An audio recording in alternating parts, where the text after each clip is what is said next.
Have another beer, buddy. Chatty chat chat chat. I think that they probably said that being shorter is advantageous. Well, they need to teach me then. There you go.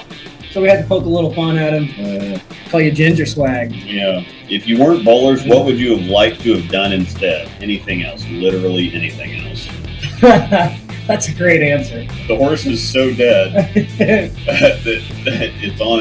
it's on some kid's school project on a landfill already. And there you have that one before. No. We'll talk about that one more. Terrible idea.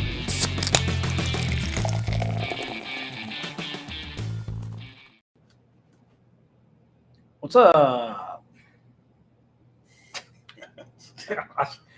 Throwing up signs over here. Mm-hmm. We are early. I don't know why that's my trademark now, but Hey, it is what it is. Oh, turn off light. I was like, what are you grabbing a remote for? Are you changing our light colors? yeah, something like that. Let everybody filter in here since we are early. Yep. It's the first. Yeah. Yeah, I think we started a couple minutes early before. Drinking St. Patrick's Hazy IPA. Had this before, It's pretty good. but it's good. So Yes. they had them at Burns for like $4 per 6-pack or something. So Today? No, it was not last week, a couple weeks ago. I wish I lived closer to Burns. Hey, Danny, what's up? So yeah, we kind of Angel drives right by there on the way home. So I guess that's true where she works. Yeah, that makes sense. So yeah, so she always sends me something and asks about sends me the deals because they put some out every Friday. So. All I know is they had that special outlaw beer Mm-hmm. that Trevor threw in the. Yeah. That stuff is terrible. Blech. But then they made me chug it hot. Yeah. It's terrible. I could go without ever drinking that again. Same with that pickled cucumber beer. I was stunned I made it through that. Yeah, I am too, because it was gross. Yeah, it was pretty bad. And I like pickles. It wasn't as bad as I thought it was going to be. But yeah, you don't think about pickled beer. That's what it should have been even worse. I think it's the cucumbers that made it taste a little. It wasn't so. Well, that's probably the thing is it was halfway in between cucumber and pickle. And I hate cucumbers with a passion. They're so gross. Yet my daughter sits there and eats them like a candy. Yeah. Crunch, crunch, crunch, crunch, crunch. Mm-hmm. I think she eats them with ranch. I don't remember. Ranch. Ranch. That's what it is. Ranch. Yeah. Good one. Mm-hmm. Good one. Well, we've got a fun week ahead of us. Yep. We're going to. Has Hawsey even stopped drinking after that Thursday night game? No. What? The Broncos game. Yeah. No. Yeah, matter of fact, I'm getting ready to check myself into rehab. Normally this might be a dirty thing, but Yeah. Evening Sky Raptors and Raptorettes. What's that? Sky Raptors. The wife just posted a pickle. Is that a pickle? Yeah. Yeah. Cucumber. Is that a cucumber? That's a cucumber. Yeah. It's disgusting. Cucumbers are disgusting. It's close enough. Yeah. Okay. Oh, checking myself into rehab. Yeah. Okay. You're right. I'm not a quitter. We must march on. We must march on. Boy, they cost me a lot of money, though. I actually bet on the Donkeys to do something, and it did not happen. I bet on them to win the game. Game is so frustrating. I thought Russell Wilson could at least muster up like 220 yards passing or something. I tell you what, if we lose on Monday night against the Chargers after having a long prep for this game, we are bad. Because we remember we played Thursday night. We're not playing again until next Monday. Yeah. So, what is this stream content to be? What content to be? Yeah, we're going to talk about a few things. Yep. So it's mostly I get a bunch of questions that I really can't and shouldn't answer that other people try to answer to at least make themselves sound like they know what they're talking about. But there's some questions that because that's the thing is somebody will ask you a question. If you try to dodge, it's like, oh, well, you just don't know what you're talking about. You don't want to answer my question. I'm like, well, no, I don't have. I can give you an answer. It may or may not work. May or may not be the right answer. Like, what layout should I get on this ball? I don't know. What surface should I put on this ball? I don't know. Yeah. Where people talking about that they want to see the misses in. I want to see if the ball is, has a lot of recovery, or if it holds in the middle. I'm like, that's all a product of the lane condition. Because when we show on the sport patterns, one ball might have a lot of recovery and also hold in the middle on the house shot, but virtually everything does that. And you put it on the sport pattern, it's not going to recover all of a sudden. It's not going to hold when you miss in. So it's not a specific ball attribute thing. So yep. So we're going to be talking about experience, especially with going somewhere like Tulsa, where preparations to go to Tulsa the first time you ever went there were probably a whole lot different than they are now. Oh yeah. Knowing what we know, having gone to Tulsa. And so somebody can tell you information or give you information. You can be quote unquote prepared. Yep. But then as soon as you go and you actually do it, then it's a different story. Like planning for Tulsa is completely different than planning for Springfield or planning for several different places in Kansas City. And oh yeah, that's a fact. Well, Andy B's is like Kansas City. It just hooks.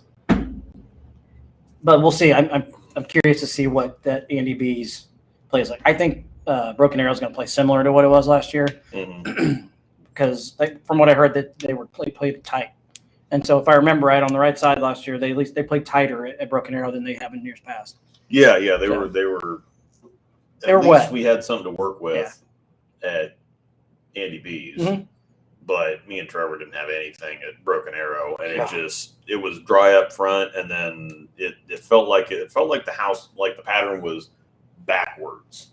Like it started off really dry and narrow. But then the further it got down the lane, it felt like it got heavier, and the shot just got wider the further you got down the lane, and so it was a nightmare. They put in brand new pins. Brand new pins. I think it was both. I don't remember if it was both places or not, but I know one of the centers got brand new pins, and they put it in right before the start of the tournament. Glad I did not go that weekend. Best options, ball down from the OG High Road. Was thinking camo, but interested in new Electrify. This one's tough because the High Road and High Road Pearl technically have stronger covers than the Electrifies, Hustles, whatever else, but the core is a lot higher RG, and so the High Roads technically hook a decent amount, but the Hustles, the Electrifies, whatever else, they have lower RGs, and so they want to roll and start hooking earlier, and so those all seem like almost like moves sideways. Yeah.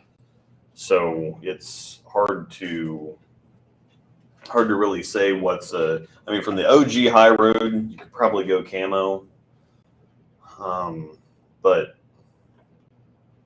that's probably the best option. The new Electrify is actually going to feel stronger than the High Road, I think. A lot lower RG than the new Electrify is basically a slightly weaker IQ Emerald. From the OG High Road. So that reminds me, I think I'll take the OG High Road this weekend. Yeah, I think I'm going to. It's a little, of course, it's a little different for me too, because they start off dry, but they don't really transition. So normally you're thinking, holy crap, okay, well, on the right side, you're like, well, I've got to take an option for if they're a little bit wetter or whatever else. You've got to take a couple options, but you got to be ready to put those options away really quickly. Yeah, and to me, I ended up with Broken Arrow, for example, last year. I ended up throwing something that I did not expect, and I ended up scoring with it. Mm-hmm. It's because the year before that, prior, they were flying at Broken Arrow, at least the pair that I was on. Mm-hmm. And they flew at both places, but especially Broken Arrow. And so I went, the ball that I took was that pin down Ghost. Yeah. Was the wild card. It was the last thing I looked at in practice. I had nothing. It was just they played so wet that I couldn't get really. It would kind of wiggle down lane and stop. Mm-hmm. But yeah, that ball was absolutely perfect. Yeah, and so it's just So you got to take that stuff, but Yeah. you got to take like, okay, so as soon as we get in, like one game into team, they're going to be dry, and then they're just going to keep getting drier and drier and drier. Yes. So you've got to take a bunch of stuff. I've got to take a bunch of stuff too, but it's one of those, okay, well, as soon as I find the ball, that's just going to be the ball, and the rest of them are going to sit there. But, I've still got to make sure I take all the same kind of stuff. It's like, okay, well, if they got a different pattern this year, it might be a little wetter, but the lanes are still really high friction. Yeah. So I've still got to I might drill up a new IQ Tour.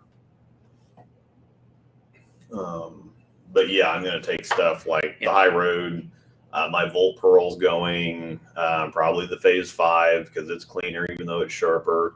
I've got my Idle Pearl sitting here staring at me, but I'll probably still take stuff like my Attention Black Pearl, which is a stronger ball. The Idle Cosmos is probably going to go. Probably take my Hype Solid. So I'm going to take a few different things.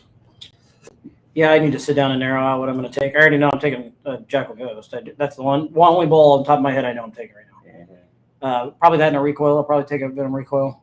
I think the RSTX2 is going to make the bag. High Road T's got to go.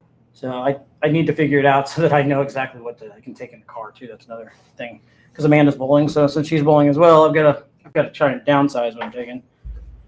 So I think I'm going with 9. I just want to make all 9 be something different. Mm-hmm. So 8 technically because I'm taking plastic, but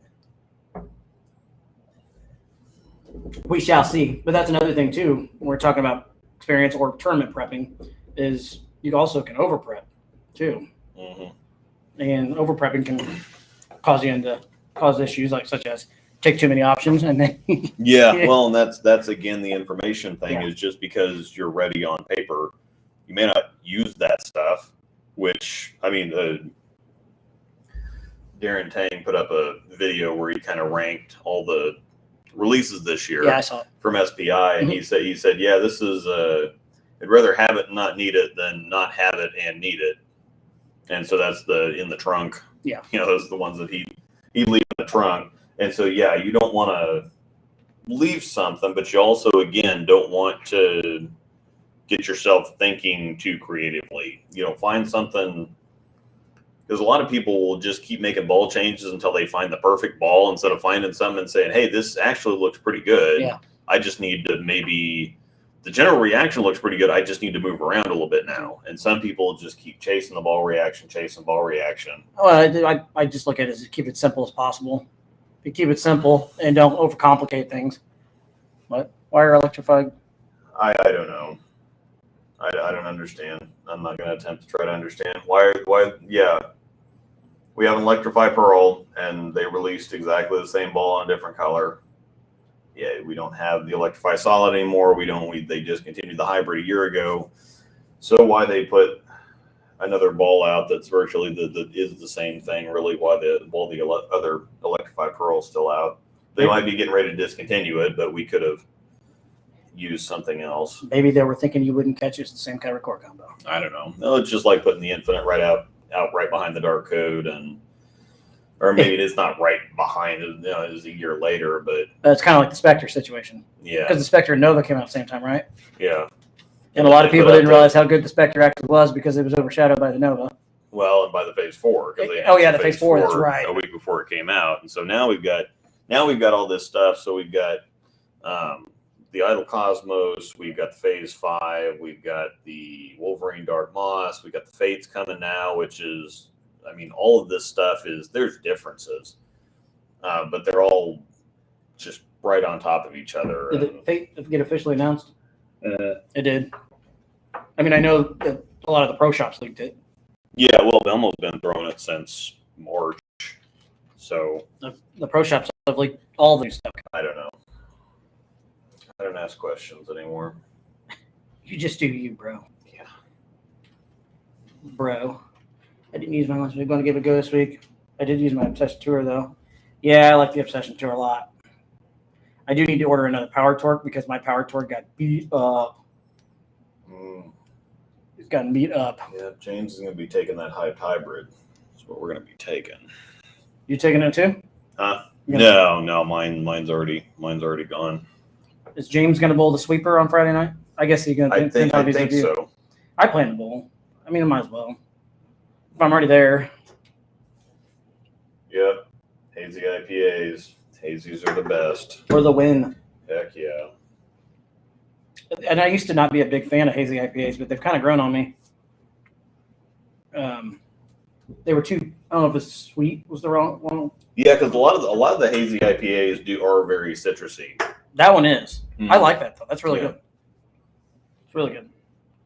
But yeah. Anyways, we can talk. Oh, there's more news out there. We can get back into the topic too. Big bowling is no longer PBA approved. Yep. And I'm sure most of you have already seen that. Marshall Kent is no longer with Big Bowling either. So Riggles put something out that he was going back to Storm, and he came back and said, no, he's not. Yeah, I think it was just a misunderstanding. Wonder if he's going to be a free agent. You would think somebody's going to pick him up. Yeah, somebody's going to pick him up. I don't know where he's going to go. I would highly doubt it would be with Storm, though. Watch, he's going to Swag. Yeah. It wouldn't shock me. Yeah. It really wouldn't. I mean, if he took a flyer and went to Big, they've got better stability under them than they did over there. But I think Motive might be a good landing spot for him because he does hit the crap out of it. Him and EJ may not be a bad idea. Yeah. Now EJ at the same time, EJ is the face of Motive, and he may not want to share any of that spotlight. Well, they signed AJ Johnson during all that. Yeah. But yeah, there might be Andrew Anderson. They've got a good staff with them now. Yeah. So yeah, adding Marshall Kent would probably be a pretty good idea. If they could get Marshall Kent, you'd think that they would have scooped him up already now. Yeah, so I would think that I think that Marshall's going to end up. If I had to guess, I'd say he's going to end up with Motive. Yeah, I don't understand the big bowling thing, how they're still a thing, but they are. I mean, I'm trying to think how many balls they actually physically release. Yeah, I don't even know if they got to 10. I don't. Well, no, and it's just. The whole thing with them is bad timing. Yeah, it's just bad. It's literally just bad timing because they were about to drop everything and then COVID hit. Yep. And then that's just been the story. Heck, I'm shocked they even made it through COVID. Yeah. Because the only reason I think they were able to make it through COVID is when they came out, like people like Buddies and Bowlers Mart, those websites were still making money. Mm-hmm. A lot of people had nothing else to do, so they're spending their money on bowling balls. So people were buying big out of intrigue. Yeah. And that's exactly what was happening. I think that's why they were able to stay afloat. Mm-hmm. But I think it's just enough for they're just hovering that line. Yeah. And I really don't know. So don't quote me on this, but that's just we had a little bit of inside information. I did anyways with Trevor and Rhino. So was telling me how they were still hanging around. Yeah, I'm not sure if they could afford to follow through on what they offered to him because they did about the same thing. Simonelli was on with him and he dropped off, and Rhino dropped off, and so I'm not sure that they actually had the resources to give him. I think Rhino, they even had him in R&D too. He was doing a little bit of research and development for him. Mm-hmm. But Motive's not exactly a smaller company anymore. They are the smallest company at the moment. Yeah. But they're a thing. So I don't Would you think consider them smaller than Big or California? The smallest of the brands that I actually consider legitimate. Let me put it that way. Okay, that makes sense. Yeah, it's because you gotta rule them in favor now because they are PBA approved now. Mm-hmm. So they have skin in the game. I mean, with regard to Swag, not Motive. Oh, okay. Yeah. He's definitely not going to Swag. Yeah, I could see Motive. I really could. Yeah. I think that's a heck of a move for Motive if they were to go that route. That'd be a good fit for him too. So I agree. I do agree with that. That'd be a cool move on their part. I'd like to see that. No hard feelings on my end of things with them. So. Mm-hmm. Yeah, the news broke last week on not being approved. And the other cool thing, I know we talked about it a little bit last week, I think, in the bowling world, PBA world, is the jersey company is being approved. Yeah, I'm pretty excited about that. Yeah, we did touch on that last week, but yeah, Cool Wick's come out with their announcement now too. So all the companies, Chameleon, Cool Wick, Bolify, just about any VIS Sportswear. Yeah, VIS, EFX. I mean, all the ones that Logo Infusion. Or I am bowling. Still the dumbest thing I've ever heard of, but I'm not a big fan of the name change. yeah, I'm not a fan. Logo infusion and the logo was sharp. The Yeah, whole I do I agree Am with that. Bowling thing seems very phoned in. Well, I thought it was originally that was supposed to be like a second marketing tool, and they were still supposed to be logo infusion. It was supposed to be like Coolwick has 12-bagger, Yeah. which is just another line of apparel for Coolwick. Mhm. I thought that's how it was supposed to be with I Am Bowling, but I don't know. Yeah. We're part of Coolwick, obviously, so we wouldn't know. But I'm into. I'm not saying anything about because I used to wear logo stuff. So I always thought their stuff was a little thicker. it for me. used to be, and then they changed it. Now it's kind of thin and stretchy. They're I only have owned one logo infusion jersey, but I still think Coolwick makes the best in the business. Yeah. Not that we're impartial or anything. Yeah, and they got. I'm a big marketing, branding, advertising. I like the effort when it comes to that. I agree with that. And that's why just some of this stuff like Motive has really sharp marketing. They've got an identity. They've got whatever else. Then you look at the Brunswick brands. Hammer's got something really good going on. Then you got some brands like Columbia that just have no idea what they're doing. They just have no identity. They have no direction. They're either they want to do stuff like, okay, we've got a ball called the Speed, and we were into this whole racing thing for a little while, but they're still Columbia 300, and they're still trying to hold on to this. They're trying to do everything at the same time. They're not picking a lane like Hammer picked a lane and they're in it. Only thing that's kept them afloat is bringing back the Power Torque. Yeah, and then now the Cuda's out there. Track has just been boring. Yeah, but it's quietly their best line. Yeah. And that's the thing is Track has always made really good stuff, but their marketing's terrible. I mean, that's what it boils down to. You got to get butts in the seats before they can see the show. Yeah. And if you can't get them in the door, it doesn't matter how good the show is. Yeah, no, that's fair. So it's just, and Ebonite's got to be the most depressing brand ever. Over Columbia? The colors of everything is drab, and it's just, they've been bad for a long time. But every once in a while, I was talking to Trevor about this the other day, because every once in a while they have something just massive. Yeah. They've got the Game Breakers, the Vortex line, the Maverick was really good. Yep. The One series was good. The Mission line was good. Yep. So every once in a while, it's like, why can't you do this more consistently? Yeah. Because you obviously know how to put out bangers. So what are we doing here? And then they're selling the crap out of the One remixes. I know that. Yeah, and then Deviate kind of comes across like a third grader on a school playground that just said their first cuss word and now thinks that they're. I will say the Collision looks really good. Yeah, and some of the Diva, some of their stuff when they really commit to it and don't go over into cornball, cheeseball territory like Swag does. I mean, to Swag's credit though, they do lean into the thing perfectly. They've got some really cool colors, and they've got they do have some cool stuff. They do. They also have some catchy names on a few things. And some of the stuff I'm like, okay. But some stuff, it's obvious it's just phoned in, or they're leaning too far into the cheese ball side. They pump out a lot of stuff over there at Swag and California Bowling. Mm-hmm. That's all I ever see is new releases coming from them. But that's. But Track's got really, really good stuff, and they've had good stuff for a long time. Yeah. So I mean, if you remember the Freak, mm-hmm. The Freak line, and then what was the other one? The Heats were good. Yeah, I just always forget what. Oh, you're gonna make me look it up. It was that purple. It was that purple and blue and whatever else ball that they had that was right out around the same time as the Freak line. It was their big asymmetric ball. Oh, yeah, I know what you're talking about. The Kinetics are also two that look really good. The Paragons are all really good. Stealth, Kinetic. I am not a fan of my Paragon. The 607A was amazing.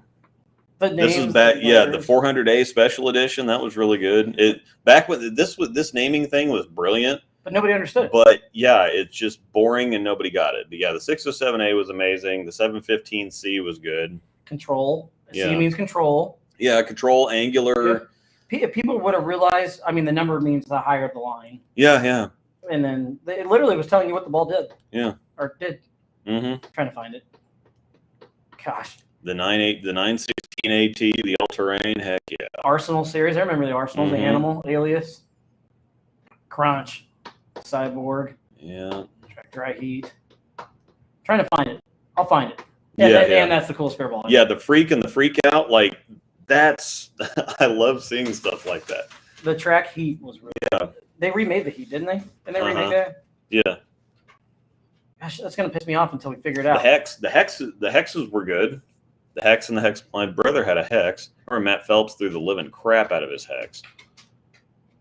The Kinetics are good. The Kinetics are good. The Latitudes are the good. Latitude, the Legion Pearl was pretty The good. Logics, yeah. What was the one that was out that was really good that they continue? I can't remember. It's the one that Trent's got chewed up at Gage. Hashtag Storm Bowling, but I mean, still the Mako. Yeah, it's still cool to Mutants. talk about all the old stuff. Yeah. Old bowling balls that are retired. I promise we're not Phenom. That's it. Proof.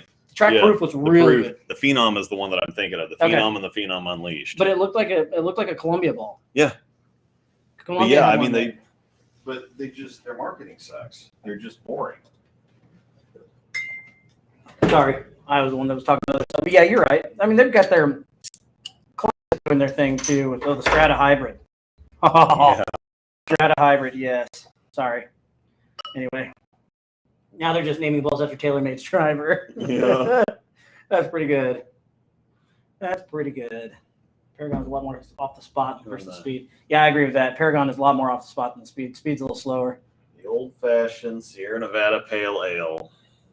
I guess I'm first brewed in 1980. What is this? Sierra Nevada. Yeah. You know what sucks though this weekend is we're not gonna have time to go to a brewery. Oh, we're gonna make it happen because we're gonna get done bowling at like 5 or something. Oh yeah, that's true. We bowl at 1, and so that's the plan. As soon as we get done there, we're gonna go to the breweries. I'm going to go to the last two we went to last year. Yeah. Yeah, because we can go get a with the greenhouse one. We can go get a beer or two in the fancy place. As long as I can watch football, I'm good. Yeah. So we can get. I'm gonna throw that away, dude. I don't know. I'm hoping my new jersey will be in, so I'll have it for Monday next week. The Bronco one. Yeah. I'm hoping. And I don't know if anybody saw, but Kulik released some more Elite jerseys today, so check those out. Not going to a brewery, impossible. Well, it just depends. We're going to want dinner, that's for sure, or dinner-ish. Yeah, because we bowl at 9 and 1, something like that. Yeah, the speed is not the same as the track pair. The Paragon in reality are very close. The speed is a whole lot closer to a Phase 2, if anything. BDM has the worst ratings I've ever seen ever. Bowling this month? Yeah, they're terrible. The BTM Bowler Journal. That's why I'm not in that Storm Bowling fans group that Jim Bills runs or whatever. I used to be in that, and I got out of it. All he ever does is post the bowling this month and BJ comparisons or whatever the crap they are. And yeah, I got run out of that group anyway. So. Shame on you. Yeah. Didn't want me there. Oh, and I don't know why they'd want me in a Storm Bowling fans group. Yeah, why would they want that? God forbid that. And I am going to give you a shout out for tomorrow too. I don't promote for the show that you're going to be on tomorrow. Oh yeah. I forgot. Wednesday. Wednesday at 6. I keep thinking it's free. Yeah, he's got another show tomorrow. I'm telling you, Monday crept up on me this week. Yeah. It really did. Yeah, so I'm going to be on Wednesday at 6 Central. I'm going to be on Bowling with the Fef. I shared it. Where did I share it? I shared it on Facebook. I'm not sure if I shared it in the group, or I probably ought to do that. It was. I thought it was shared. I could share it in the group too. It doesn't matter. Yeah, I put it on. And there he is, right there, Bowling with the Fef. Yeah. Yep. Hey, if you got a link to that, go ahead and post that in here. Yeah. Audio is terrible, guys. We're not getting good audio. Oh, the audio is terrible. It looks like it's. That's weird. It's probably going to be on your end because I think everything's. Yep. No, we're going. I'm seeing this pump volume out right there. Yeah, everything's working on our end. Audio's fine for me. Hit refresh. Maybe that'll help. But yeah, hit refresh or turn your volume up because I've got us cranked. Skipping a bit. We're all gravy from my end. So Bowling with the Fef, yeah, go ahead and hit up that show on Wednesday night. It's going to be on with him. Yeah. He interviews a lot of cool people, minus this guy. Mm-hmm. Just kidding. Yeah. And actually, I think we're going to talk a little bit about the whole thing with Big Mike and the Sweep the Rack podcast.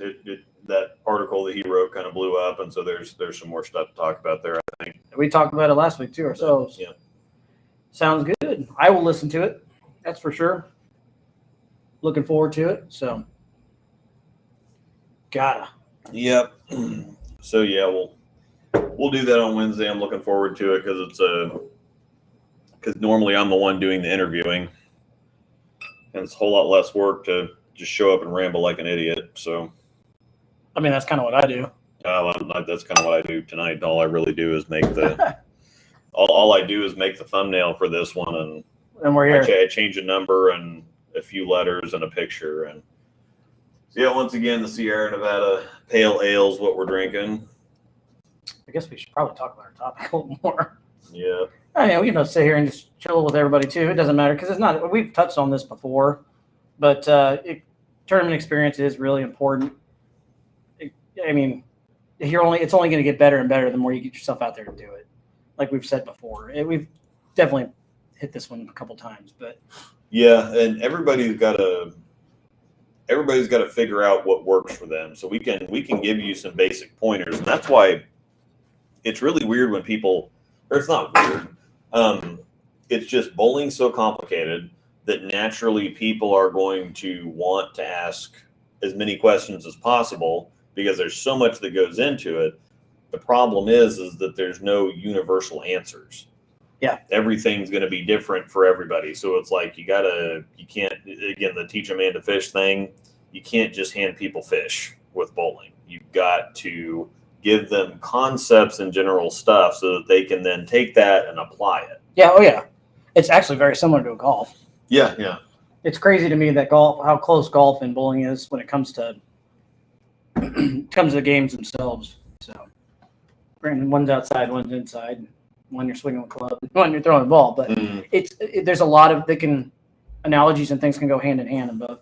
Yeah, but I mean, with golf, at least you can see the break of the green, you can see the hazards, you can see all this stuff that you can't see in bowling. So you have to watch what happens basically first, and then use that as information for the next. So every shot, basically, you're throwing blind.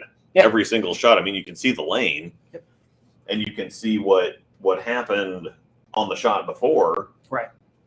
But there's so many things that you have to learn and apply specifically to your game. That's why there's so many different styles of bowler, even though they have, even though we have all the coaching and all the tech and all kinds of everything now, that's why you still see such wildly different styles of bowling. You don't really see a whole bunch of different styles of golf. Unless you see Charles Barkley swing. Yeah. Sorry. Yeah. There's a few little different odd ones, but it's almost like some guys just swing harder than other guys. Yeah. There's not really a whole lot of style in golf. Right. Or there's not as much variation in golf as there is in different bowlers. That's fair. It's fair. Yeah, once again, tournament experience or experience in general, you got to get out there and just do it. Mm-hmm. And the more you get out there and do it, the better you're going to get at it. Yeah. Granted, you still need to practice. I don't practice a ton, but and there's a difference between practice and good practice. Yeah. So you can go out there and work on the same stuff that you're having issues with over and over and over again. But it's important to work on stuff that you're needing to work on. Mm-hmm. So. And you need to understand all these different things so you can know how to interpret what's actually happening. Because if you're misinterpreting what's going on, you're actually going to learn the wrong way. Correct. Instead of, if something's burning up and you think it's not hooking, then that's totally opposite ends of the spectrum. And that is something that you will see. Yeah. And but the more you experience conditions like that, the more you'll know what to do. Unless you learn the opposite way, like you just said. Yeah. That's fair. So you have to be really careful. Plus, there's a lot of people out there that don't actually have a clue what they're doing. And so they'll try to pass off things as it's always, the guy that you should know just by watching somebody talking to them, who knows because everybody, whether they average 150 or 250, they feel like they have some kind of information to pass along. Yeah. But just not, sometimes 230 or 240 average bowlers, like a lot of the pros, people think, well, they must be good at everything because they're pros. It's like, no, there's a lot of them that would make terrible coaches, don't know anything about the technology. They're really good about taking the ball and throwing it, but beyond that, they don't know anything. It's like Pete Weber doesn't know anything about ball technology. No, he doesn't know anything about just says, layouts. I know how this shapes. This is what I want. Make it happen. He doesn't know layouts, cover stocks, whatever else. So getting, ball recommendations from him is probably not going to be. He knows how to take it and apply it to his own game. Yeah. But as far as how it's going to work for somebody else, probably not the guy. And just because they're good at throwing a ball doesn't mean they know how to drill them. Yeah. Or are very good at coaching. Because, you think about all the regular major sports, how many great legendary players also became great legendary coaches? It's rare. Very rare. It's like, take baseball, for example. The guys that end up becoming really good coaches usually weren't Hall of Fame players. Mm-hmm. And that's how it kind of works across the board, because I think the thing about the players is they're able to process the information, make it really simple, and then go out there and do it, while the ones that are better at coaching, they've got too much going on. Yep. They're too busy thinking about everything to just shut down and let's go do it now, because they're thinking about all these extra things going on. And so, yeah, the better players don't want to, they don't want to slow down and dig into things and watch film and whatever, all this other stuff. They want to get out there and play. And if they're not playing, sure, some of them, do get into coaching. But, Tom Brady, he's not going to be a coach. He's not going to have anything to do with coaching. He's not going to have anything to do with football when he's yeah. His wife's already leaving him over it. Yeah. So, yeah, there's, Michael Jordan, most of it. And I can't blame him either, because if you've done something for, that intensively for like 20 years out of your life, yeah, you probably don't want to. You make a bunch of money, you have a successful career. It's like, okay, I want to enjoy my life now instead of spending literally all my time doing this. You could be a good ambassador of the game. Mm-hmm. And that's the way a lot of those big superstars, Hall of Famers, like a Peyton Manning, for example, he's throwing him as an example. He's still a big ambassador of the game. Mm-hmm. And he does stuff for the Broncos still, but outside of that, I don't think he does anything other than he does that. So yeah, he does like ESPN on Monday nights. He does the him thing with his brother. Mm-hmm. You actually should watch that. The Manning cast is hilarious. Yeah. Oh yeah, I'm sure it's great. But yeah, Larry Bird was moderately successful as a coach. He was at least Phil stuck Jackson around. I don't think he was that great of a player. He played. God, there's a lot of them that played. He's a great coach. Joe Girardi was not a great player, but he was a very good player. Girardi. And he's a good manager. The Red Sox manager, Alex Cora, was never a great player.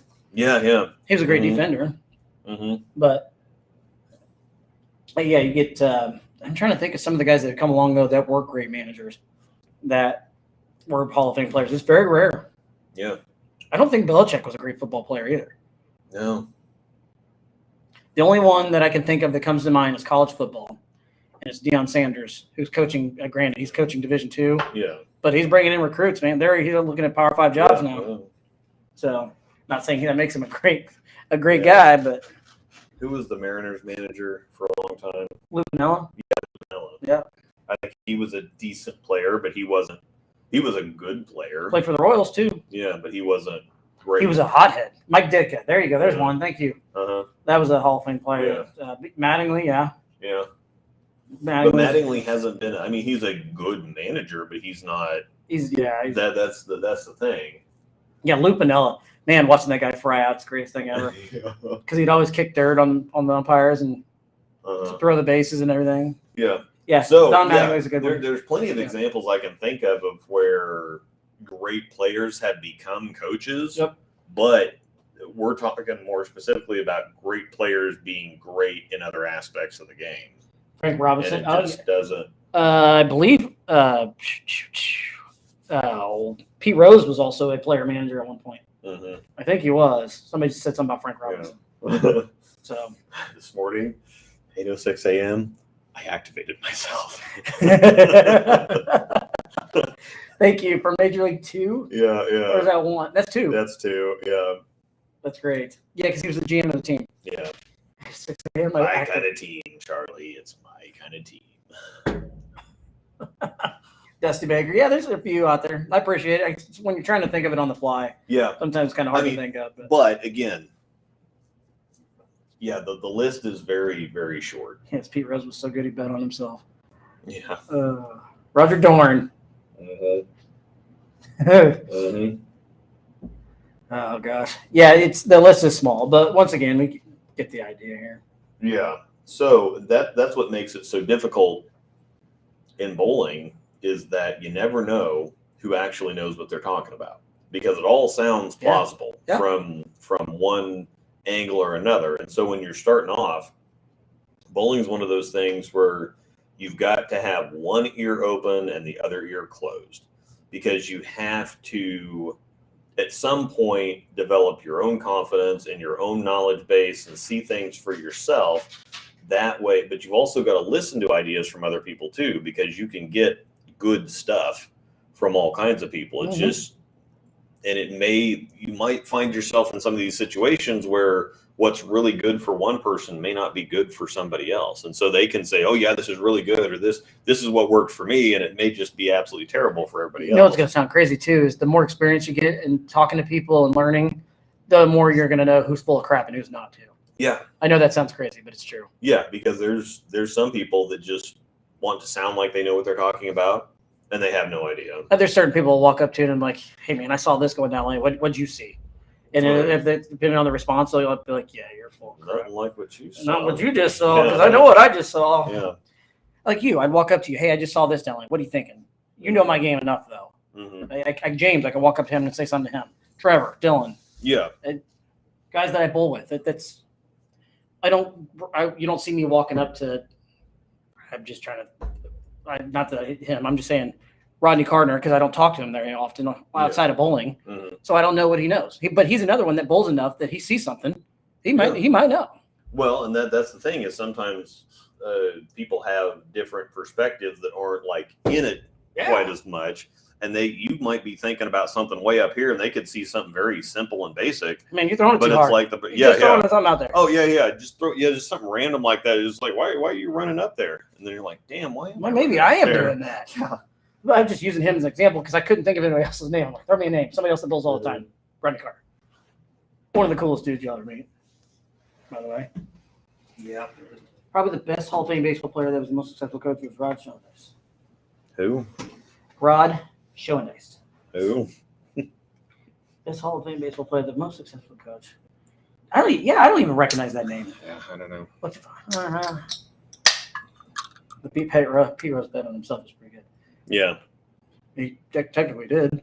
Yeah, I mean, he should still be in the Hall of Fame. Don't at me. Yeah. Anyways, it's been an up and down kind of night. We've kind of snuck in a little bit of tournament talk, but yeah. I'm really looking forward to this weekend. Yeah, Tulsa is one of those places that you don't necessarily get excited to go there for the actual bowling. It's just for everything else. The bowling's an excuse, and if you happen to do well like you did last year, that makes you a little more excited. Yeah, that makes you a little bit more excited to go back. Hopefully, too many things have not changed. I'm really hoping that all kinds of things have changed. Yeah, but that's another thing too. Is I match up in that bowling center, so it could be simply. I mean, take a look at the East, for example. Yeah. I hate that place, but a guy like James or a guy like Riley, they match up there. It doesn't matter what you put down. Mm-hmm. They're going to find a way to score. Yeah. And that's another thing. I mean, I'm hoping that that's the case for me this weekend. If something's changed, and I'm not completely lost. I can still put something together enough to, make a little money. Mhm. But we'll find out. Matching up is another thing that goes a long ways. But that's right. I remember that. You and Trevor did not have a good weekend last year. The beer was fun. Beer was good. Andy B's was not bad, but it wasn't good either. But then Broken Arrow was just a train wreck. It was awful for both of us. No, you bowled okay in doubles, I thought. I did, but it was the last game. I shot 230 the last game and ended up shooting like 630 or something. But it was just the singles was 540. Yeah, because you and I bowled doubles together, and you and our high game as a pair was technically game 6. Yeah, but mhm. that I don't know who's bowling with who. Oh yeah, I don't know who you're bowling with. I might be bowling with Angel. I'm not sure. Because I'm bowling with is it James Dutcher? Did I say that right?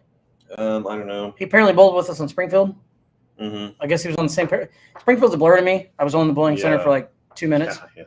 So I think he bowled with Trevor in college, maybe. Okay, yeah, I'm gonna have to get down there to figure out exactly who all's there. I think that's the only one that you're not going to recognize. Yeah, I'm sure I'll recognize everybody else. It's just I'm not entirely sure who all exactly. I think James is bowling with Johnny.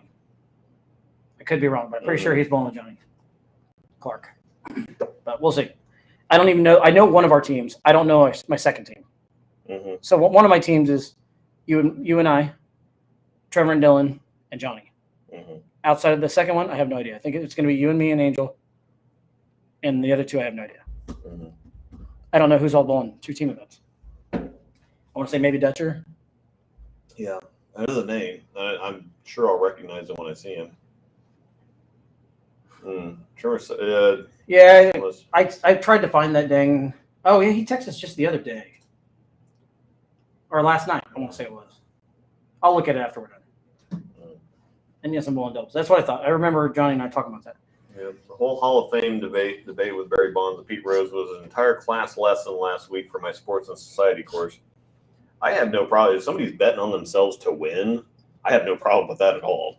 I don't think. I mean, if they're betting on themselves to lose and then they throw a game, but if you're betting on yourself to win, I'd have to go back and remember the whole Pete Rose thing. One. Trevor, Dylan, Johnny, James, and then forget the fifth. Trevor told me who it was. I don't remember. Yeah, I don't remember who it was. It might even be Dutch. we'll figure it out. I know he said the tan wasn't coming this year. Tan is not. All I know is that brewery we went to was the coolest thing ever because they were next door to each other. Yeah. So you drink here. You get they had a food truck. And they'll have that food truck, so we can get the one place, and then by 5 o'clock there ought to be all kinds of college football games on. Oh yeah. So because we bowl at 1 o'clock, we'll get done at 3:30, and depends on who's waiting around for bracket money or whatever else. But we should be able to get over to those breweries by 5 or 5:30 anyway, and then we'll have a solid 4 hours to hang out. And if I remember right, it wasn't terribly far from Andy B's. No, it was 10 or 15 minutes. Yeah, that's not bad. We did drive right by the Tulsa Driller Stadium, which is cool because for a AA stadium, it's really nice. Yeah. I saw that and I'm like, dang, it's AA? Mm-hmm. Holy crap. But yeah, there was actually 3 breweries right there. It's just we didn't go over to the There's other one. 1, 2, and it was up the street a little bit. Yeah, wasn't it was up the street a little bit. But yeah, we had the one that was like a greenhouse one that was just tall and. I will say one of the cool ones we went to was when we went to Springfield.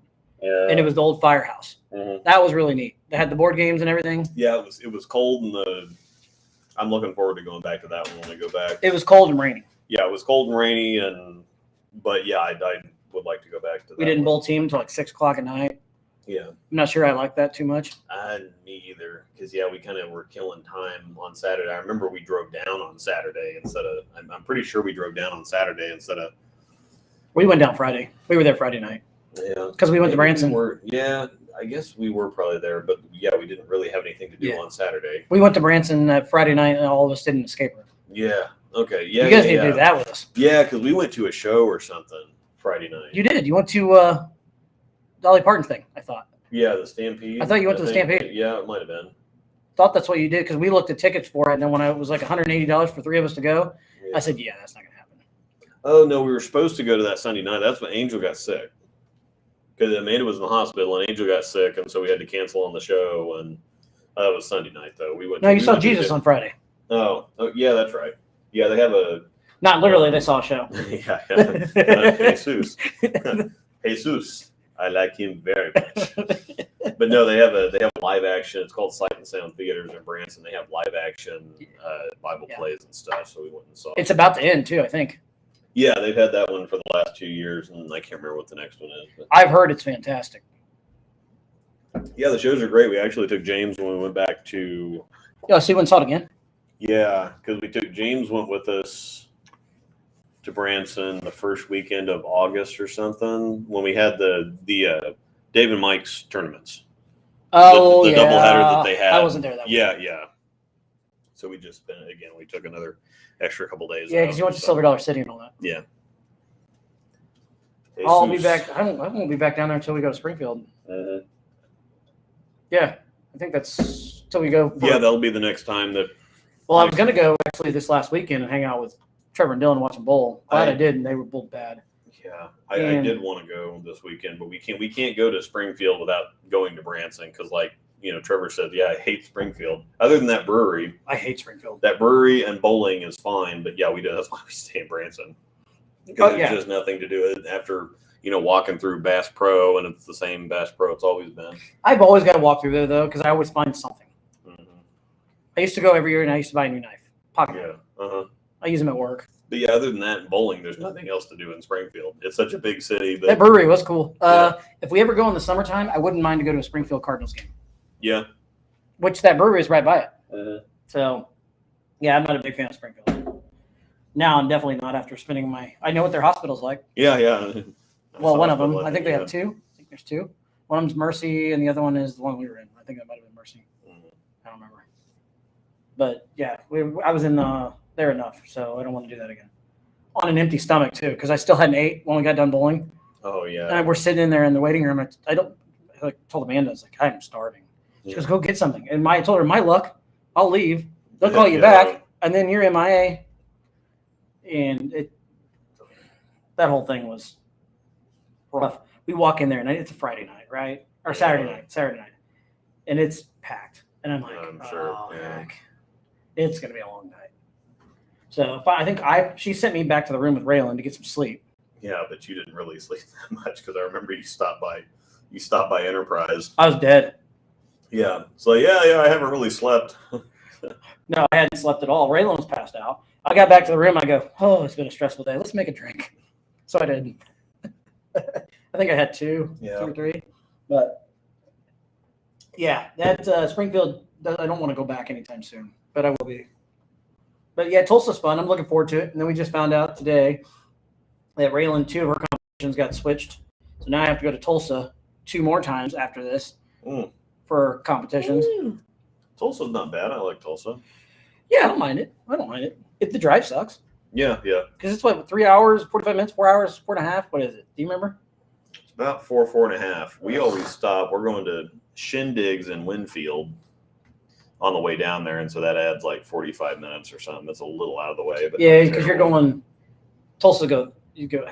Yeah, we got into Wichita and then just straight south. Okay, so you go through Wichita. Winfield is southeast of Wichita, so then that's where you're out of the way. It's because you're going towards Wichita and then going. Yeah, we take the turnpike down to El Dorado, and then we go straight south into Winfield, and then we end up kind of doing some country or some. Yeah, El Dorado is where the prison is, isn't it?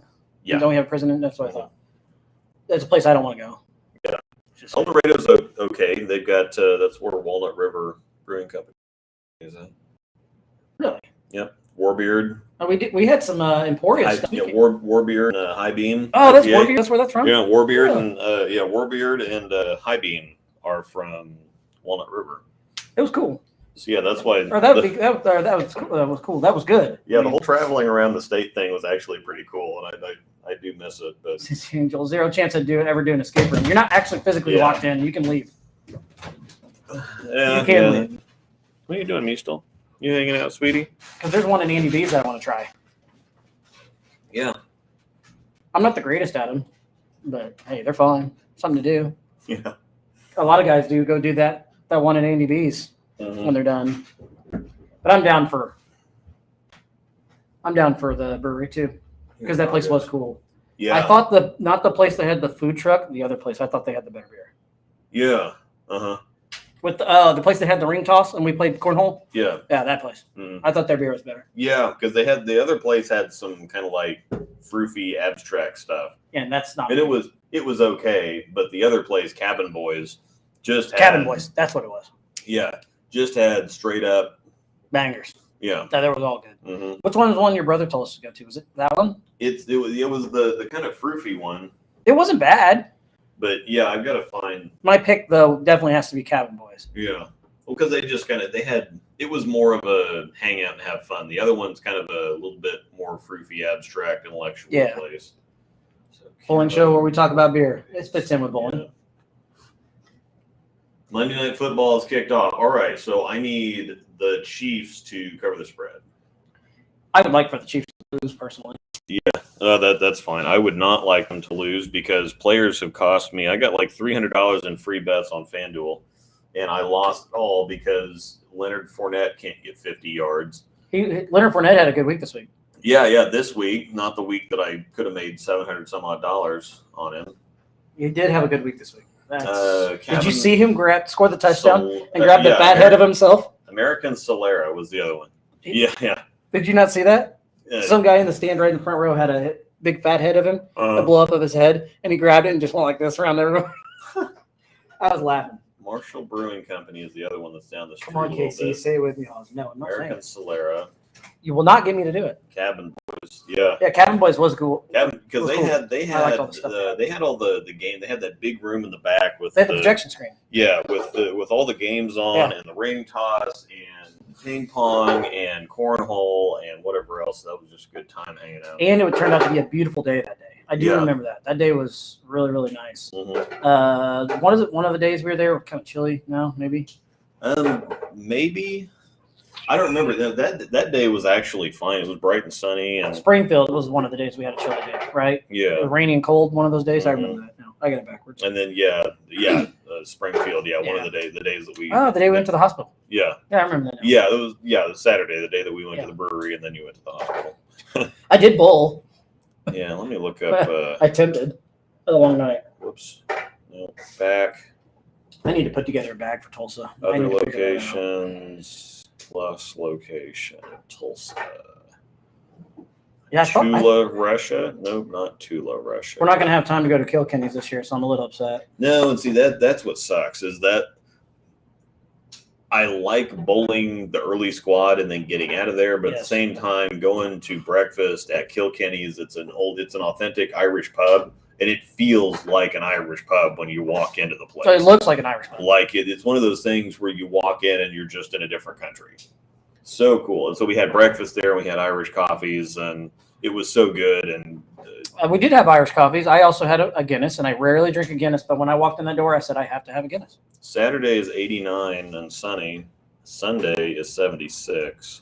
Friday's 80. So yeah, we're gonna have good weather. Sweet. Down in Tulsa. And when we come back, I think it gets chilly here.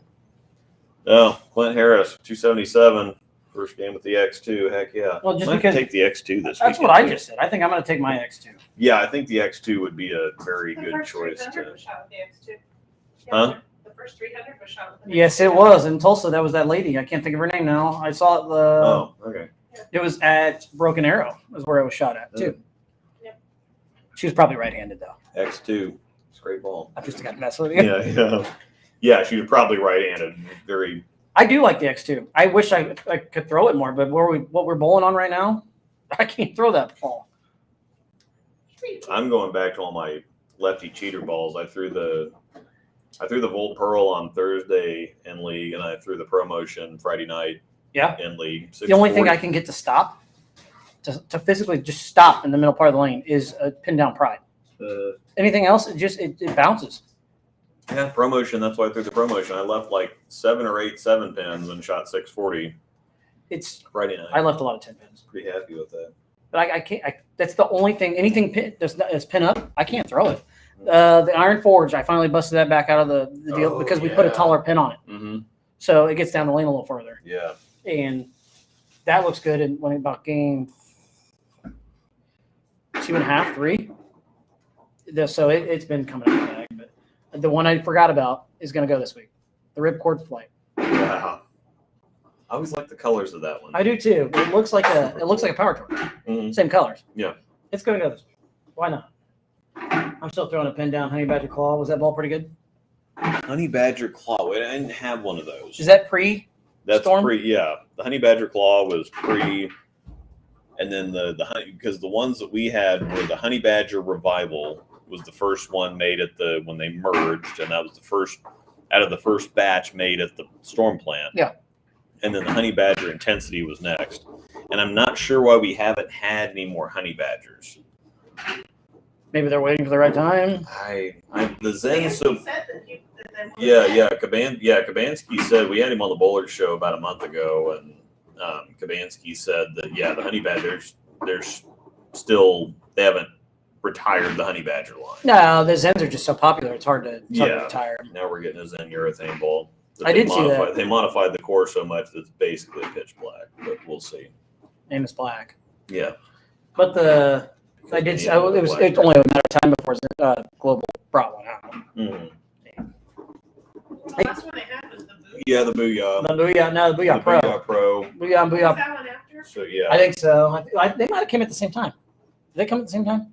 I don't know. I might have to see if I can source a Booyah Pro because a lot of people are going to be asking about that. And No, we're not.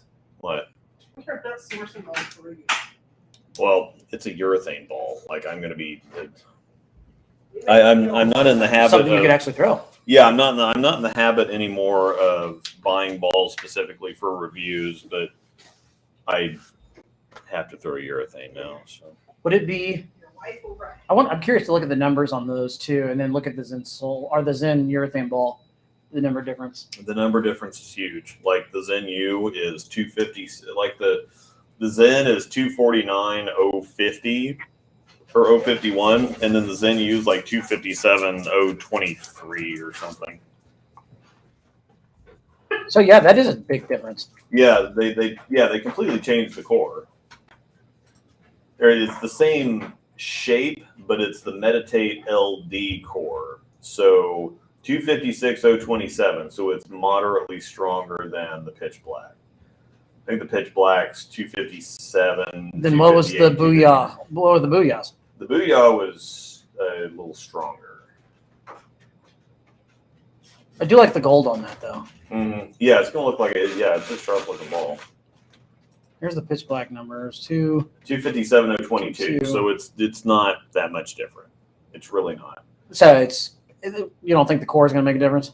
Not really. Because the cores are even shaped, kind of the same. Actually, yeah. Now looking at it, yeah, they are. So I hadn't seen the difference in the two yet. So they're not that much different. I had more urethane balls than I ever should have had in my life. And this core shape is kind of similar to the Booyah Pro. Sorry, we're looking at numbers here on the Zen U and the Booyahs. Yeah. Bear with us.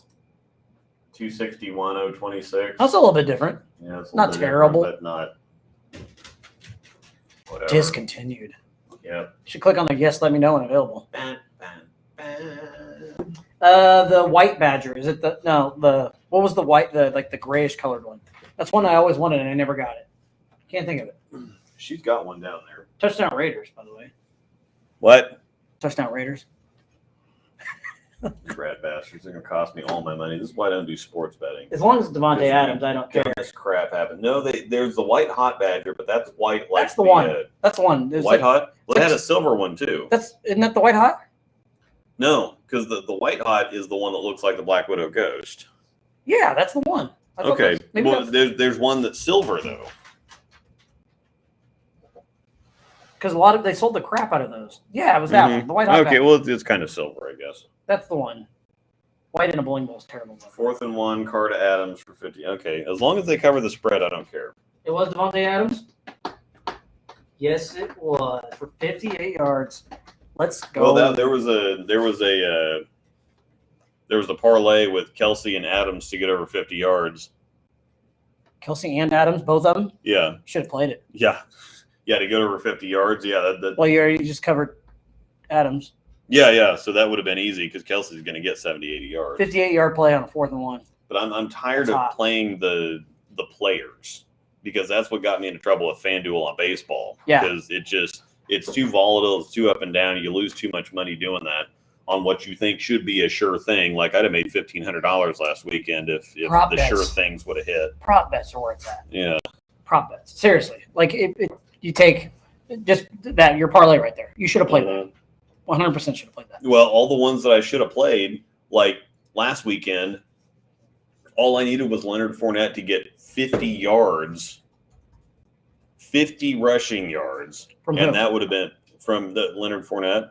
Because I got everything else. It was Mahomes for So like it's a two. prop. It was Mahomes. It was Kelsey for anytime touchdown, Kelsey for 70 yards, Patrick Mahomes for 250 plus, and then Fournette for 50 yards rushing. And I'm like, well, this is a slam So dunk. did they all hit but Fournette? Yeah, Fournette got like 17 yards rushing. Like, are you kidding me? And it was plus 700.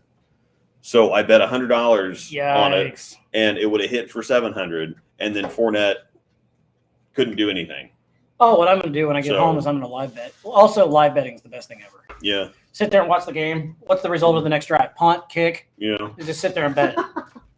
Seriously, it's great. Yeah, Amanda and I said I've got her into it. We just sat there one night. And we're just yeah. it's like, oh, next drive, punt, pass, Mhm.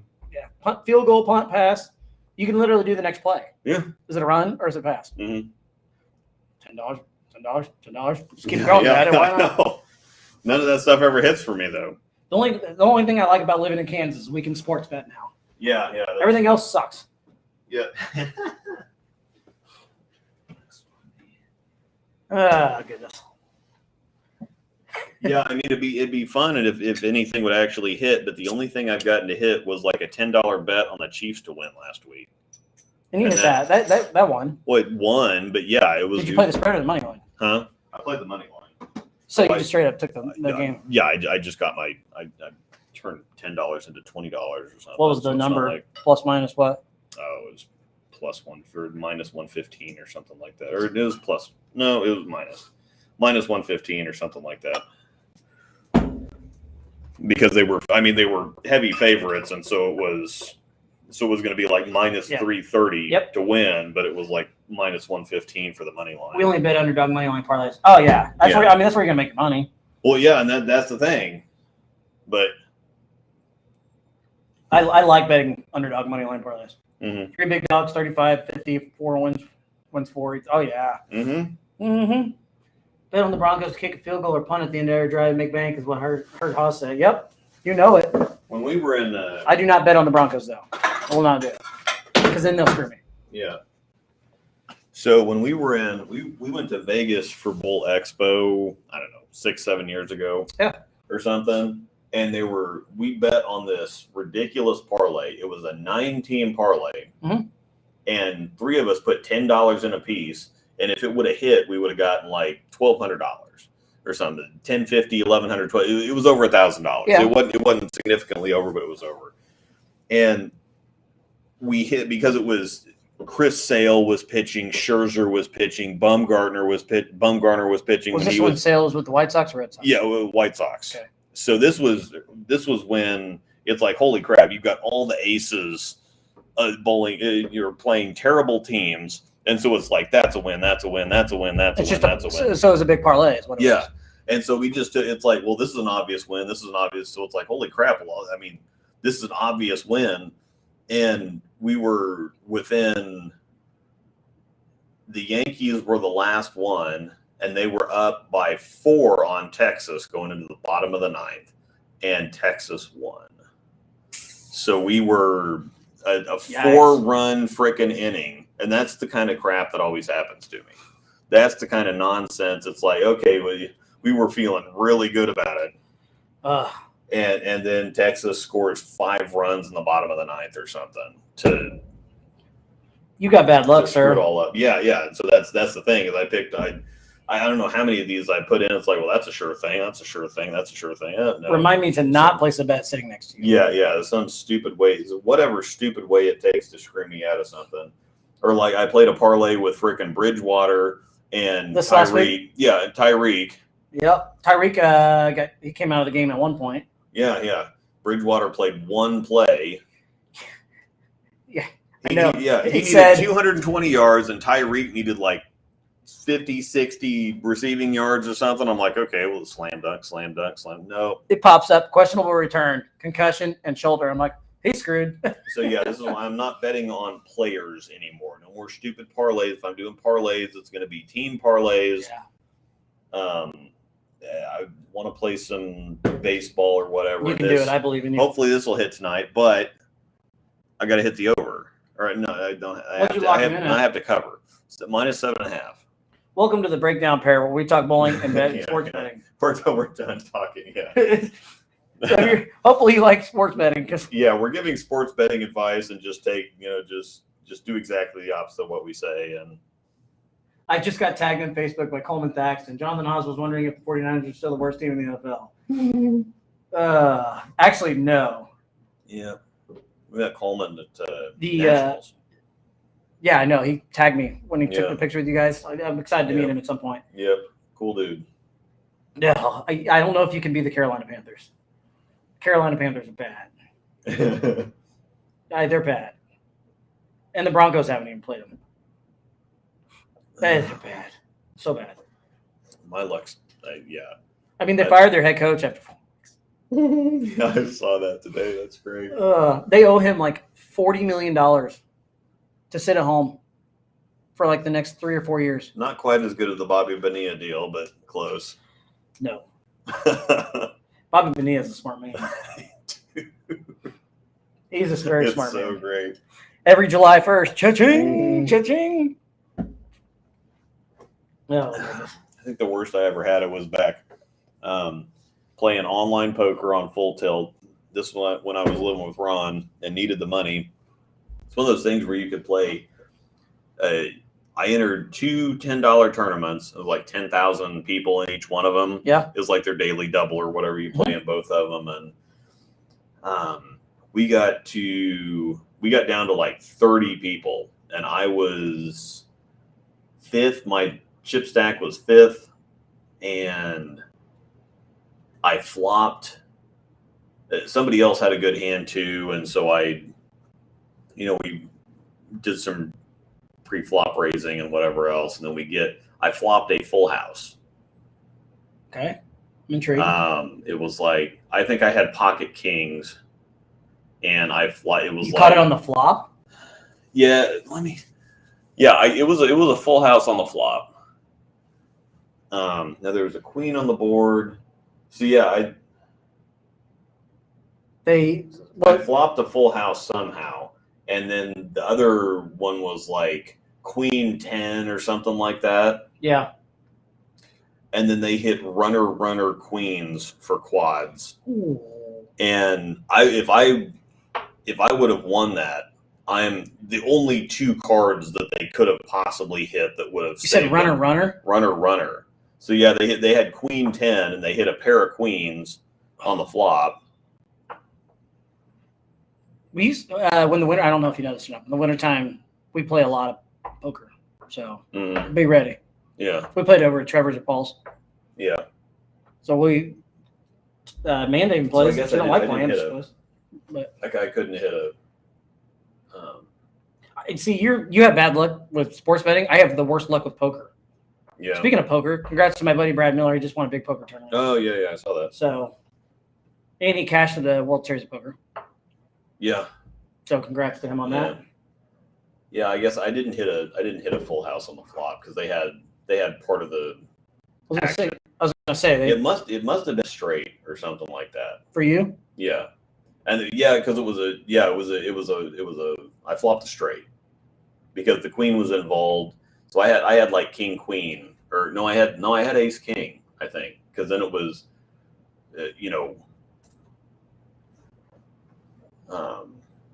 I can't remember. Either way, I flopped a straight, and the only thing that would have beat me was queen, and they got queen.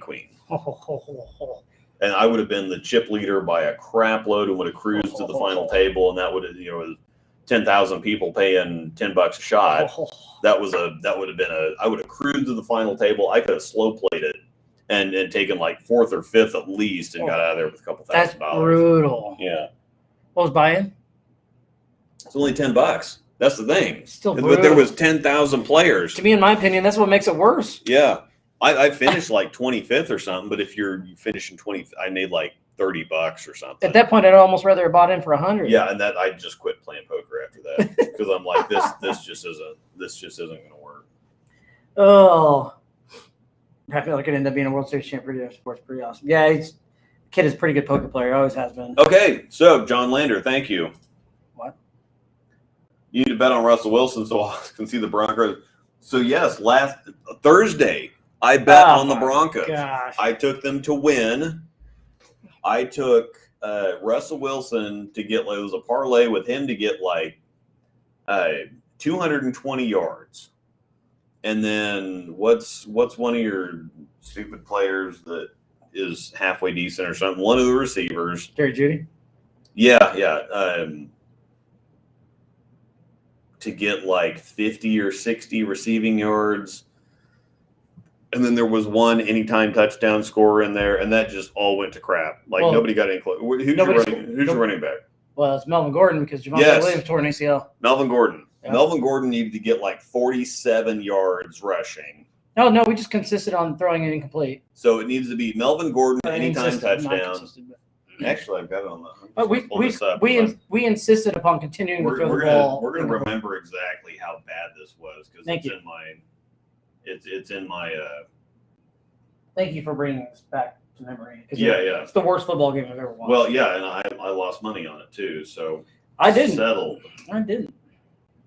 Okay, so the parlay the other day, Miami Dolphins -3.5, Tyreek anytime touchdown score, Tyreek over 73.5, Teddy Bridgewater 240. So in hindsight, that was probably a bad decision. Teddy Bridgewater. What did the Teddy Bridgewater pick? Because that had to have been plus 150 at least. Yeah, this was plus 765. Chiefs just missed a field goal. Yeah, plus 125. Max Scherzer to throw 6+ strikeouts. Dude, he got rocked. He did get rocked. He got rocked. And so I saw this, and I'm like, I'm just playing $4. I'm like, I'm playing something safe. Plus 125, Max Scherzer, 6 strikeouts. Done deal. Oh, my God. Terrible. He got booed. Destroyed. He got booed by his home crowd. Plus 431 for the Tampa Bay, or the Rays versus the Guardians.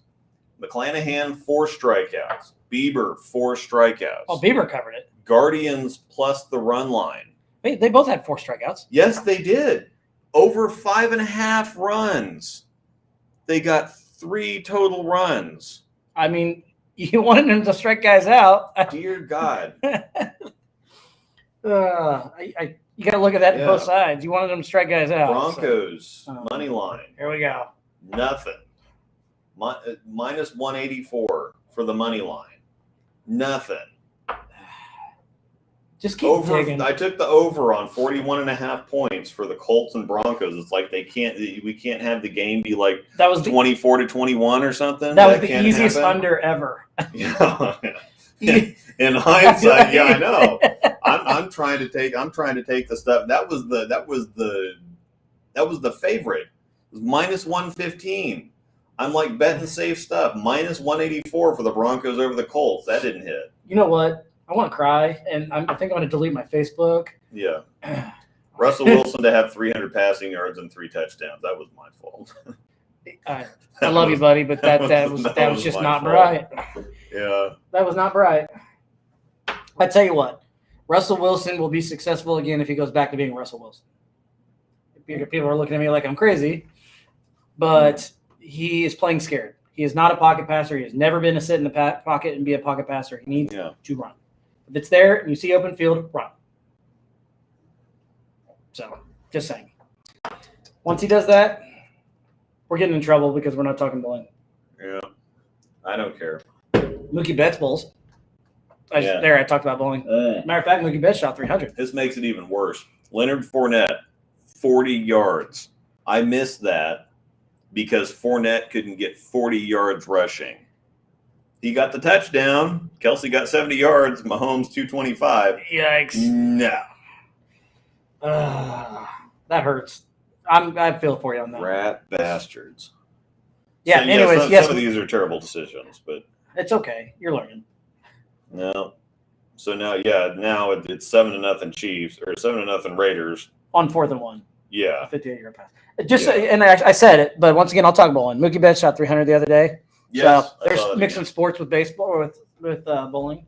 Mm-hmm. Bowling still is a sport, but oh goodness, I catch so much crap though from everybody. I want you to know I love you all, and I still love you. That's all I know. I whipped on 2005. I think before I rushing the buckle as well. Hey, what makes it even worse is he had a big week the next week. I'm sorry.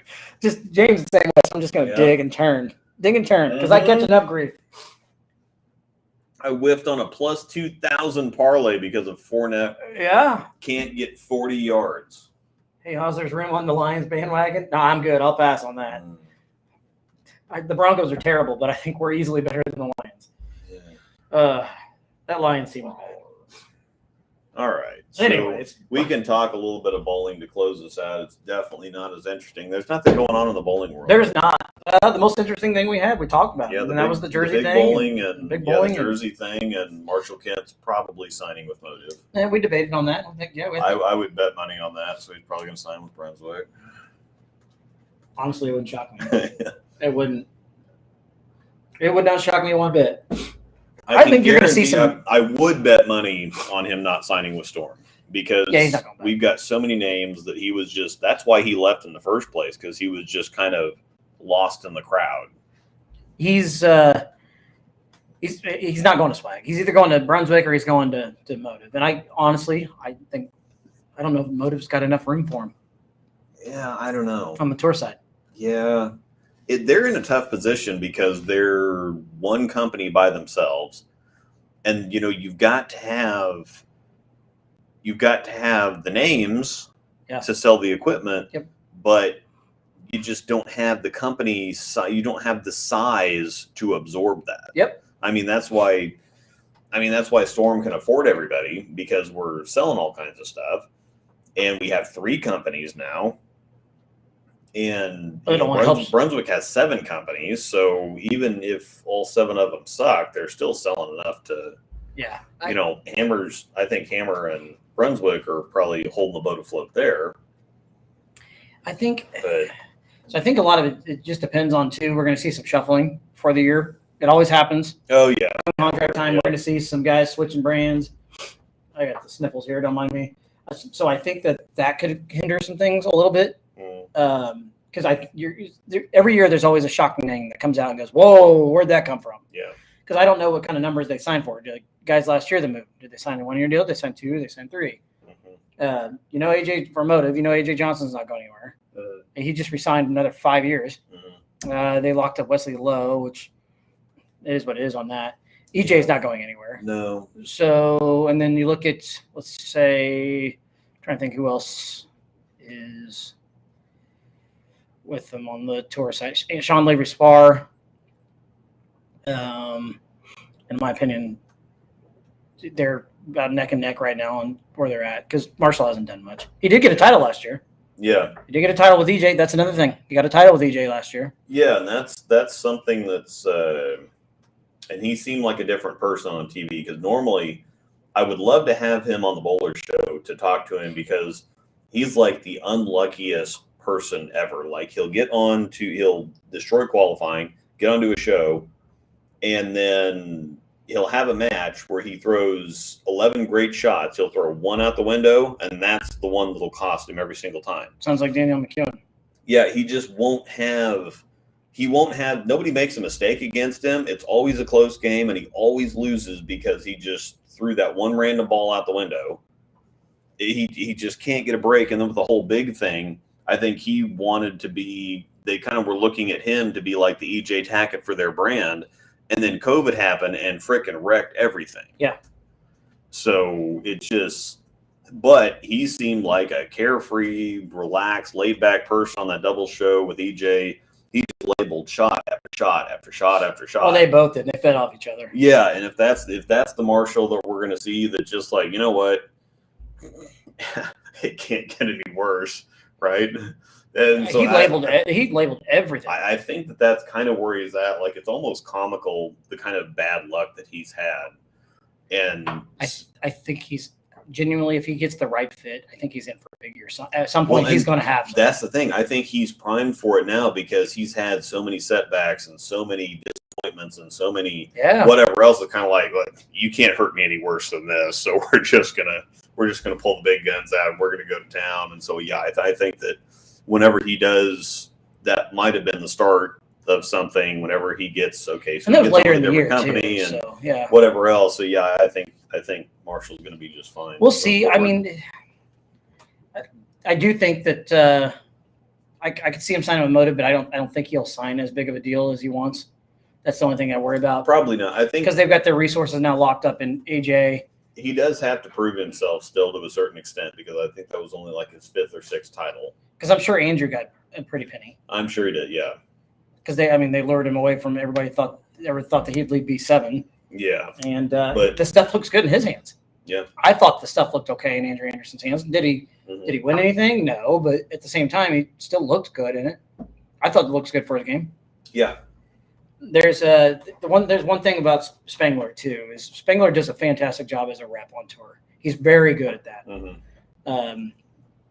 And now when it comes to other stuff, when it comes to the other side of things on staff dealing with, that's separate. But as a ball rep on tour, he is really good. I mean, he's got spreadsheets. He's walking pair to pair, telling each guy what they're seeing in front of him. He does do a fantastic job. He reminds me a lot of your guy from Storm. Callahan? No, it's actually not Callahan. Sean Ryan. Sean Ryan, yeah, okay. Him and Sean Ryan remind me a lot of each other when it comes to there's what they do on tour for the guys. Because those tour rep jobs are not easy. They're not easy at all. No, those guys earn their paychecks. Smallwood's TV show flops, so he's expendable money to free up a contract. Well, that's Smallwood, because they phoned in the TV show, but that's beside the point. Yeah, they love Pete Holmes is freaking hilarious, though. They love Smallwood. Smallwood's not going. I think that he's got an in with Spengler and them. He's not going anywhere. Plus, Smallwood's just a good dude. Yeah, he's one of those guys that you just want to. I got to meet him at the whenever the U.S. Open was in Wichita, and he was just one of the coolest guys. That he's just one of the guys. I didn't think he had a bad year. His first year with Motive, I didn't think he had a bad year at all. He was with Motive once before. It might have been a long time ago. It was very early in his career. He was with Motive, and then he was Radical for however long, and then back to Motive. The cool thing was that he threw that. What ball was that on TV? Sigma Tour. The Sigma Tour had never been on TV, and it was a mistake where they found him on a truck. It's great. Yep, it's a complete accident. That was the Players' Championship, right? Yeah. Was that the? He ran, I think I don't know if that's the one he. That was Dick Allen Day. Yeah. Dick Allen one where he spilled the water. Yeah. That's Motive on Motive Crime is what that is. I see they're finally changing up the format for the players. Oh yeah. I believe that's what I heard is they're changing it up this year. Yeah. I heard it from Dylan. Dylan said something about they were going to go back to regular field for that. I loved it though because it gave a lot of players a chance that don't get a chance to make TV, and you see it every year. Yeah. In at least one region, Cortez Shank. Take him for example. If it wasn't for that format, he may not have made TV. That kid's really made a name for himself. He's now got one or two PBA regionals now. Yeah, he's so freakishly good. He had like 100 300s in youth. Oh yeah, he's maybe just. I don't know if he's Spencer Robards, but he's pretty good. Yeah. Yeah, he's. Spencer Robards throwing a hot. He's okay. Yeah, Spencer Robard. Yeah, Spencer's awesome. Yeah, sorry we still aren't talking, but we're still talking bowling at least, right? Yeah. Spencer does lower himself to talk to me every once in a while, and so it's kind of cool to.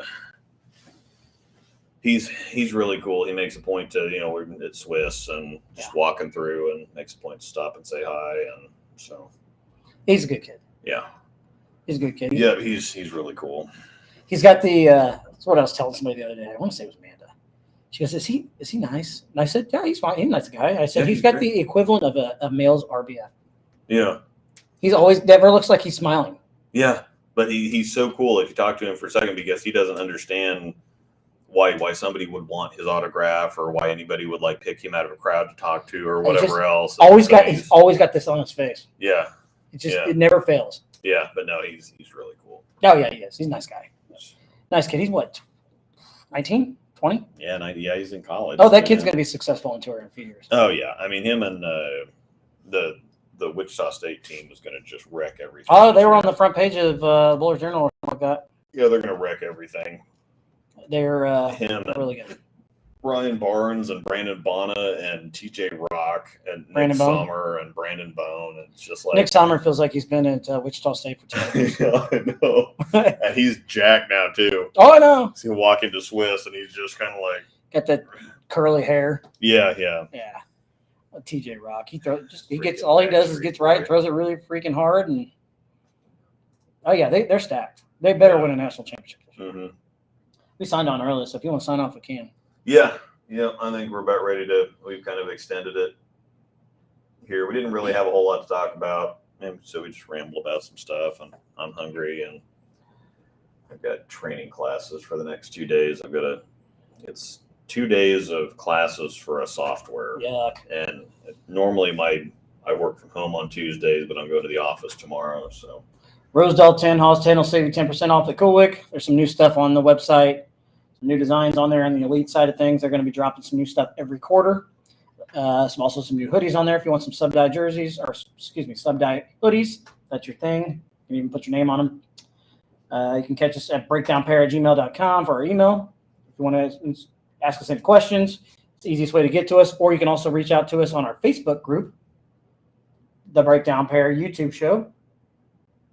Once again, throwing it up here on there. So yeah, Instagram also as well. I've been active on Instagram. There's going to be some more stuff coming up on the Instagram page. Yeah, we ought to have plenty of stuff. I have been putting quite a bit of stuff up there here lately. So Yeah, we ought to have plenty of stuff coming up from Tulsa. So it'll be a good weekend. and No matter how the bowling goes, it'll be a good weekend. absolutely, and Touchdown Raiders. Also, Seriously? yeah. Also, check out Luke's Discord. There's a lot of stuff going on in there, and James just actually posted it in the link in the chat, so it's easy to click. But we can also post it up here on the page, and there it is. There's a lot of stuff going on there. A lot of channels on the paid side, but there's also a free side of things, which is now called the Pit of Despair. Is that right? Yeah. Pit of Despair. So make sure to check us out on the socials, and we'll catch you guys next week, same time. Yep. Bowling with the FEF, 6 o'clock on Wednesday night. Wednesday. Yep. So I'll put a link up there to that in our group and all over the place here tomorrow. So Yep, we'll share it. Thanks, guys. thanks, y'all. We will See you next week. see you later. Let me turn the captions off.